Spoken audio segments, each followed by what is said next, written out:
Hey, bonjour! Souvenir d'enfance.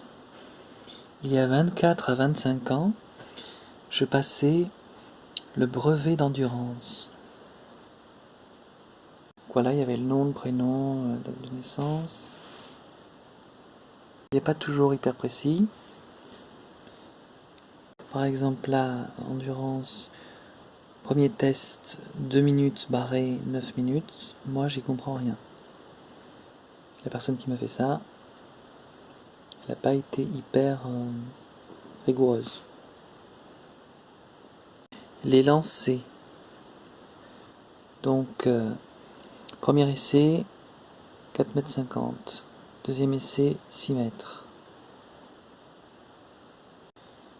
Premier essai, 11. 11 de quel mois, de quelle année? Heureusement que je sais que c'est 95-96. Même si c'est pas précis, ça m'émeut quand même. Parce que c'est des souvenirs un peu lointains, mais c'est une des rares classes où ça s'est bien passé, où j'ai pas été harcelé, où j'ai pas été malmené. Donc c'est des bons souvenirs. Avec l'enseignante Annie, je me rappelle. C'était à l'école Maurice Alice de Cannes. Je suis resté à Maurice Alice de 1994 à 1997. Je faisais partie des élèves qui faisaient les photocopies et qui côtoyaient le directeur avec qui je m'entendais bien.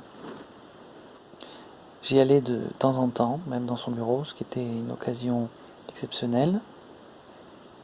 J'ai une anecdote assez drôle à l'école, c'est que j'avais oublié mon manteau et il y avait une femme qui triait plein de manteaux et juste elle avait dans sa main mon manteau et je lui dis hey, c'est mon manteau ça. C'était drôle parce que je passais dans le couloir, c'était vraiment le hasard. C'était vraiment une école bien faite, c'était le style art nouveau, donc début 1900. Je fais partie des élèves qui ont mangé dans un préfabriqué parce que la cantine allait s'agrandir, elle est devenue immense. Elle était partagée avec plusieurs écoles. Cette nouvelle cantine, il fallait tous les jours mettre sa carte dans une machine. Quand j'étais au CP, j'ai eu une correspondance avec une classe d'Australie. Fait exceptionnel, je me suis disputé avec un jeune et il se trouve que c'était le fils du meilleur ami de mon papa, mais que je ne connaissais pas. Drôle d'ambiance quand nous sommes côtoyés après, lors d'une soirée. Dans les classes où j'ai été, j'avais pas de problème, c'était plutôt avec l'extérieur. Je me rappelle qu'on nous cassait nos poteries parce qu'on nous disait qu'on était différents, simplement parce qu'on avait ou des difficultés scolaires ou des niveaux en avance.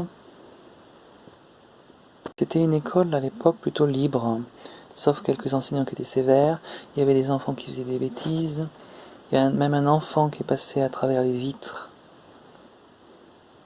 Un ballon qui a brisé une vitre. Il y avait aussi des bagarres et des jeux érotiques dans les toilettes. Il y avait plusieurs facettes dans cette école. Il y avait les jeunes sages et les jeunes plus turbulents. Malgré quelques faits inadmissibles, c'est plutôt l'école, ça s'est le mieux passé, je dirais. C'est drôle de se dire qu'il y a des personnes de cette époque-là, qui maintenant ont entre 60, 70 ans, voire 80 ans. J'ai quand même retrouvé quelques jeunes et une fille aussi qui étaient voisines, quasiment, qui habitaient à 500 mètres, que j'ai côtoyé pendant environ 1 an et demi. Une dizaine d'années plus tard, j'ai retrouvé des jeunes avec qui j'ai aussi sympathisé pendant 4 ans environ. Après, j'ai perdu de vue tout le monde. Peut-être un que je pourrais retrouver sur Internet. La vie va et vient. Merci d'avoir suivi cette vidéo. À bientôt pour une nouvelle vidéo. N'oubliez pas de profiter de chaque instant. À bientôt.